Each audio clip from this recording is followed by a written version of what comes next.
Along with the arrival of Reputation, Taylor Swift released 2 magazines that feature a variety of memorabilia, including a poem that details reasons why she disappeared from the spotlight. People say a picture speaks 1,000 words, but in this case, a poem is doing all the talking.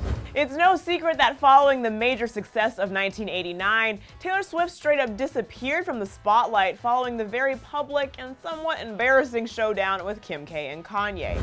But now she has made her return with Reputation, and along with it, Taylor released 2 magazines in collaboration with Target that are filled with artwork, photos, handwritten lyrics, and poetry. And there's one poem in particular that seems to explicitly detail reasons why Taylor decided to retreat from the spotlight.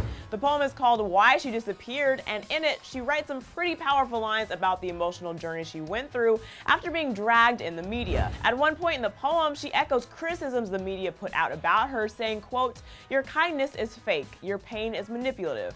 The poem goes on to say, "When she lay there on the ground, she dreamed of time machine and revenge and a love that was really something, not just the idea of something. When she finally rose, she rose slowly, avoiding old haunts and sidestepping shiny pennies, weary of phone calls and promises, charmers, dandies, and get love quick schemes." Although she chronicles her struggles, the poem ends triumphantly, saying, "When she turned to go home, she heard the echoes of new words. May your heart remain breakable, but never by the same hand twice. Without your past, you could never have arrived so wondrously and brutally by design or some violent, exquisite happenstance here. And in the death of her reputation, she felt truly alive."